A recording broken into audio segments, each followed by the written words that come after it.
Vous vous demandez pourquoi Michou et Xari ont écrasé la course l'échappée créée par Domingo? Eh bien aujourd'hui, je vais répondre à votre question.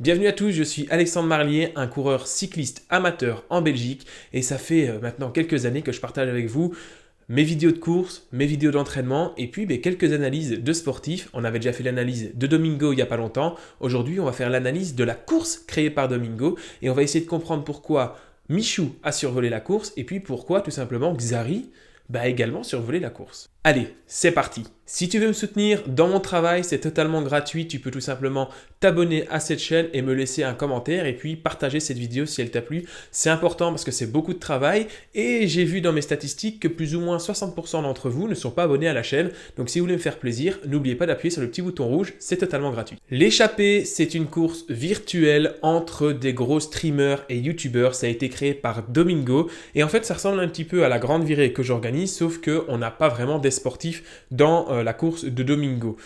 J'avais envie de voir ça avec impatience parce que tout simplement je voulais voir ce que ça pouvait donner et puis on va pas se mentir, c'est une promotion excellente pour le cyclisme et le e-cyclisme, donc le cyclisme virtuel. On avait donc au départ 8 streamers, on avait 2 commentateurs, Domingo l'organisateur et David Gaudu. David Gaudu avec qui j'ai eu l'occasion de faire plusieurs courses, mais bon c'était déjà un crack à l'époque donc je voyais que ses fesses. Comme le montre ce classement où il finit bien devant moi. Au niveau des coureurs, on a donc 8 streamers et youtubeurs, ou des gens qui sont sur les deux plateformes, et on a donc Xari, Michou, Magla, Mister MV, Shonzi, Kameto, et je pense que j'en ai oublié. Oui, effectivement, j'ai oublié JL Tommy et le Bouzeux.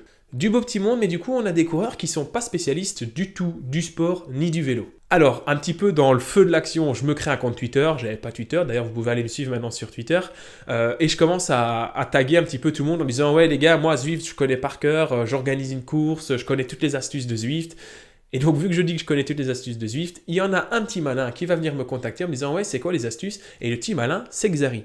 Alors forcément, il ne connaissait pas ni le niveau des adversaires, ni le circuit et toutes les informations qui tournent autour de la course, mais je lui ai quand même donné toutes les informations que je connaissais. L'information la plus importante, c'est tout simplement ce qu'on appelle le super tuck. Alors vous voyez la position dans le cyclisme qui est interdite quand on se met sur le cadre. Il faut savoir que dans Zwift, une fois que vous êtes au-dessus de 58 km/h et que la pente est supérieure ou égale à 3%, eh bien vous pouvez arrêter de pédaler et votre personnage continue à garder sa vitesse et ça vous permet de vous reposer. C'était donc une des grosses astuces que je lui avais données. Il m'avait également dit plus ou moins quel niveau il avait. J'avais donc fait des petits calculs pour lui dire, voilà, tu dois rester entre telle zone de puissance et telle zone de puissance et entre telle zone cardiaque et telle zone cardiaque, mais on va en parler dans quelques instants. On a donc Xari qui prépare quand même un petit peu la course avec du sérieux. Je lui donne 2-3 conseils sur Twitter et pour moi, je le sens prêt. Donc vraiment, Xari, pour moi, c'était le gros favori. Pourquoi je le place en favori? Tout simplement parce que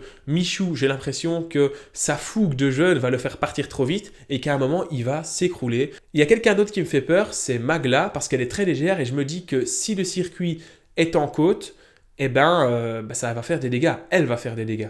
Allez, on a assez présenté l'échappée, on va rentrer maintenant dans le vif du sujet et dans la course. Dès le début, on a Kameto, qui fait le départ et il a l'air plutôt en forme, sauf que gros problème, il est déjà à 195 pulsations cardiaques, ce qui est énorme. Même en imaginant qu'il est capable de monter au-dessus de 200, même à 210 pulsations cardiaques maximum, c'est immense. Ça veut dire qu'il était à plus de 92% de sa fréquence cardiaque maximum. Alors pour ceux qui regardent ici et qui n'y connaissent rien, 92% de la fréquence cardiaque maximum, c'est...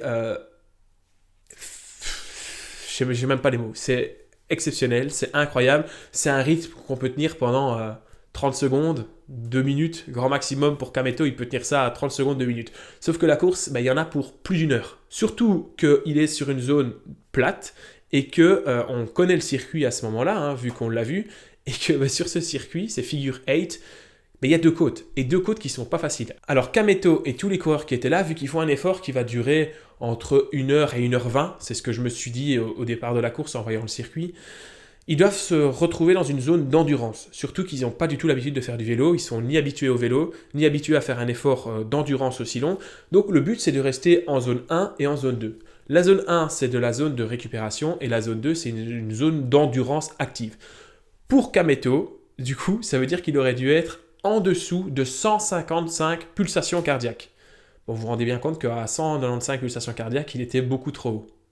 Alors très vite, on a en fait Michou qui va passer à l'attaque parce qu'il a un petit problème, on va appeler ça une crevaison dans le e-cyclisme. Il a une déconnexion au home trainer, c'est des choses qui peuvent arriver. Ça reste du sport, parfois il y a des problèmes de connexion, c'est comme une crevaison dans une course réelle. Et donc là je me dis, ok, mon poulain Xari, il va prendre de l'avance et Michou il va pas savoir refaire son retard. Sauf que Michou il appuie sur les pédales, il rattrape Xari, Magla et MV et en plus de ça il est capable d'attaquer et de prendre de l'avance. Michou, au début de course, il pousse entre 180 watts et 340 watts, grosso modo, donc ce qui est déjà vraiment pas mal. La différence, Michou, là, qui pour l'instant est à 44 km/h, hein, il a un peu plus de 100 mètres d'avance. 341 watts, mais il envoie de dingue, là, ouais, Michou. 340 watts, ouais, c'est haut, surtout que Michou, il pèse pas hyper lourd, donc on voit il est à 5,5 watts kilo, donc je pense qu'il est reparti sur la même stratégie que tout à l'heure, partir à fond.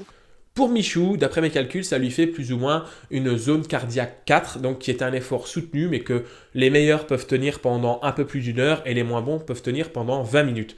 Le problème, c'est qu'on ne connaît pas l'état de forme de Michou. Il est jeune, il a l'air quand même en bonne condition physique. Donc, est-ce qu'il va tenir 20 minutes et puis s'écrouler, ou est-ce qu'il va réussir à tenir une heure? Bah, ça, on le découvrira à la fin de la vidéo. Alors à ce moment-là, très vite, je comprends que les deux favoris, c'est Michou et Xari. Malheureusement, Magla est hors jeu. Quand on commence à la voir à 190 pulsations cardiaques et qu'elle est à 120, 130 watts, elle ne pourra jamais revenir, malheureusement. Alors à ce moment-là de la vidéo, on se retrouve dans une configuration qui ressemble à un contre-la-montre individuel. Sur Zwift, ça veut tout simplement dire qu'en fait, ils sont chacun l'un derrière l'autre, mais sans pouvoir profiter du draft. Alors le draft, c'est quoi? C'est tout simplement le fait de pouvoir se mettre les uns derrière les autres, et donc celui qui est devant va produire plus d'efforts que ceux qui sont derrière, parce que ceux qui sont derrière vont pouvoir profiter de l'inertie de ceux devant et faire moins d'efforts. C'est pas du tout ce qui se passe, on a Michou devant, puis quelques minutes derrière, on a Xari, et puis quelques minutes derrière, on a Magla et Mister MV. Et ce contre-la-montre par équipe, il est très disparate. On a Michou à l'avant qui est capable plus ou moins de pousser 3 watts kilo. On a Xari derrière qui pousse plus ou moins 2 watts kilo. Et derrière, on a Magla et Mister MV qui poussent plus ou moins 1,5 watts kilo. Après 8 km de course, on les voit arriver dans la première bosse, qui est une bosse pas si simple que ça. Le pied est très raide, puis il y a un virage très raide. Et puis ensuite, c'est un faux plat jusqu'en haut et ça peut être très long comme bosse. Dans cette montée, on voit pas trop Michou faire la montée parce que la caméra s'attarde plutôt sur la montée de Xari, mais on voit dans les watts kilos que Michou monte à un rythme quand même assez élevé. Xari fait l'effort, comme je lui avais dit, dans les parties les plus raides. Je lui avais dit au préalable, s'il y a des montées, il vaut mieux que tu fasses l'effort dans les parties les plus pentues que dans les parties les plus roulantes, mais sans te mettre dans le rouge parce que si à un moment tu es asphyxié, tu vas perdre du temps. Donc Xari respecte ce que je lui avais conseillé et en fait il fait une super montée. Même. Ça va monter plus non, mais haut. là cette période elle est difficile. Et Xari qui donne, hein. Xari qui donne, il est à je pense que 100 RPM. Il reste plus que 17 km hein, pour MV aussi. C'est là aussi que la course de Magla et Mister MV prend un gros tournant. Ils ne montent pas aussi vite que les deux hommes de tête et donc à partir de ce moment-là, leur course elle est terminée et ils se joueront la 3e place. Et là, Michou commet une grosse erreur, pas dramatique, mais en fait dans la descente, il commence à pédaler et il pédale à fond alors qu'il aurait été probablement à la même vitesse s'il avait arrêté de pédaler. Parce que comme je vous l'ai déjà dit, dans Zwift, si on est à 58 km/h et dans une pente de 3% ou plus, on peut tout simplement arrêter de pédaler et le personnage, il va garder sa vitesse tout seul. Cette erreur, Xari ne la fait pas vu que je lui avais conseillé, je lui avais expliqué comment ça fonctionnait, donc Xari peut récupérer. 5 watts là il était... la descente, il donne tout. Là c'est la descente, là c'est la descente, là c'est la descente, là ça va vite. Donc là Michou qui est sur la giga descente. Juste après le premier rouge. Il faut savoir que cette giga descente, il devra la remonter dans ce que vous voyez de la grosse montée après coup. Xari qui a 250 watts, Xari qui... Xari qui est un fast learner qui a compris le truc de la descente, que t'étais pas forcément obligé de pédaler, que tu continues à rouler à la même vitesse en fin de compte. À part ce petit détail, Michou et Xari font une course presque parfaite. Ils sont tous les deux dans une gestion, ils ont un rythme cardiaque qui est autour de 160, 170, 180 battements par minute, ce qui est en fait une zone un petit peu qu'on va appeler rythme de croisière. C'est-à-dire qu'ils sont ni trop à fond, ni trop faibles. Ils sont vraiment dans une zone où ils fournissent un effort qu'ils vont pouvoir tenir jusqu'au bout de la course, sauf peut-être Michou qui en fait un peu trop. Alors quand Michou, je vois qu'il en fait un peu trop, et je commence à voir qu'il commence à pédaler difficilement, je me dis, ah, c'est peut-être la chance pour le poulain Xari, et il va peut-être revenir. Le petit prodige J'en peux plus. du cyclisme. Eh, je te vois, t'es transpirant. 3 minutes 10 d'avance sur Xari. Ouais. Il te reste 6 km. Hein. Ouais, moi ce qui me fait peur c'est la montée. Là, ça arrive la montée. Elle arrive mon Michou, mais t'es capable. Alors moi, dès le début de la course, je pensais que Michou était parti trop vite et qu'il allait craquer, que Xari allait refaire son retard dans la dernière montée. Finalement, c'est pas ce qui va se produire. Même si Michou craque, il a la dérive cardiaque. Alors la dérive cardiaque, j'en ai déjà parlé sur l'analyse de la montée de Domingo dans l'Alpe du Zwift. Vous pouvez retrouver la vidéo en description et dans les annotations qui passent ici au-dessus de ma tête. Finalement, Michou réussit à résister au retour de Xari et il va aller s'imposer sur cette échappée. Le podium, il essaye de le chauffer. Michou, 200 mètres. Michou devant 200 000 viewers qui va prendre Tu vas pouvoir la lever les victoire bras. de Tu peux lever les l'échappée. bras. 100 Allez, mètres, voilà, c'est il est juste arrivé. là, Michou. Au bout. Allez, Michou, il a réussi. La victoire pour Michou. Il finit à 400 watts, Michou qui termine premier de l'échappée. Il aura tout donné ici. Xari finira plus ou moins 6 minutes après et on va comprendre bientôt pourquoi. Je vous ai fait un petit peu le portrait de la course que vous avez vu avec un petit peu mon avis. Maintenant, je vais vous expliquer pourquoi. Tout simplement, on a eu ce combat, ce mano à mano et pourquoi les choses auraient pu être différentes. Sur Zwift, personne ne pouvait battre Michou. Pourquoi? Parce que le draft de Zwift, donc c'est-à-dire la physique du jeu, fait en sorte que c'est le rapport poids-puissance qui est mis en avant. Ça veut dire que la personne qui est la plus légère et la plus puissante, tout simplement, elle va aller plus vite que la personne qui est moins puissante ou plus lourde. D'après mes calculs, on a un Michou qui est aux alentours de 61 kg et un Xari qui est aux alentours des 75 kg. Dans la vraie vie, sur le plat, si on avait fait une course en vrai, on aurait vu Michou et Xari rouler côte à côte tout le temps parce qu'ils auraient poussé en fait les mêmes watts purs. Donc les watts vraiment 130 watts, 140 watts purs. Dans les montées, on aurait vu Michou prendre un peu d'avance parce que vu qu'il est plus léger, dans les montées, il aurait été moins soumis à la force de pesanteur, à la gravité, et donc il aurait été plus vite que Xari.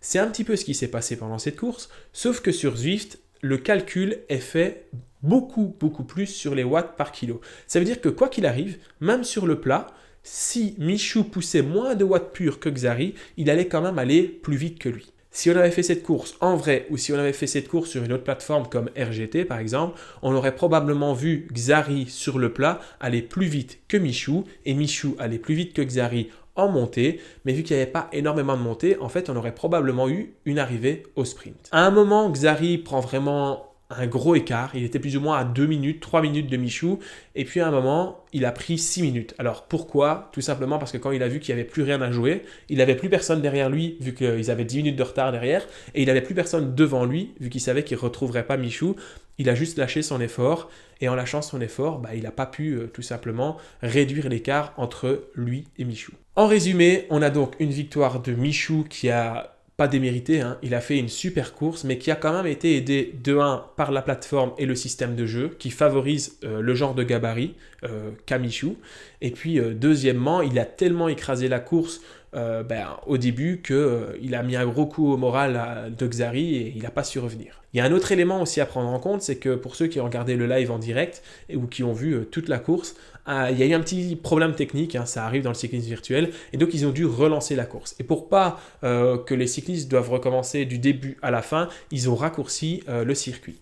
Et honnêtement, je pense que si on avait gardé le circuit initial, K-Figure 8, à la fin, il y a encore une descente, et puis en fait, il y a ce qu'on appelle des whoops, donc c'est un enchaînement de montées et de descentes, et je pense que vu le profil de Xari et ce qu'il avait gardé sous la pédale, et vu le fait que Michou commençait vraiment à avoir du mal, on aurait pu peut-être avoir un Xari qui allait revenir sur Michou si on avait été jusqu'au bout de ce circuit. C'était pas le cas, donc forcément, c'est Michou qui a gagné, mais je suis très content pour lui. Je suis très content aussi de la course de Xari, je pense qu'il aurait pu difficilement faire mieux. Ils ont tous les deux écrasé la concurrence, ce qui était logique, vu que derrière, on a des gens qui étaient quand même beaucoup moins sportifs qu'eux. En tout cas, je tiens à remercier Domingo d'avoir créé l'échappée. Je pense que vu comment ça a fonctionné, on aura d'autres épreuves de l'échappée. Ça fait une promotion de dingue pour le cyclisme virtuel, donc merci Domingo pour ça. Et Xari et Michou, si jamais vous voulez vous frotter un petit peu à des cyclistes un petit peu plus expérimentés, je vous invite à venir vous battre sur la Grande Virée 5 qui aura lieu en 2022. Merci à tous d'avoir regardé cette vidéo, j'espère qu'elle vous a plu. On se retrouve bientôt pour une nouvelle vidéo. Je vous fais des gros bisous. N'oubliez pas de vous abonner. Salut, salut!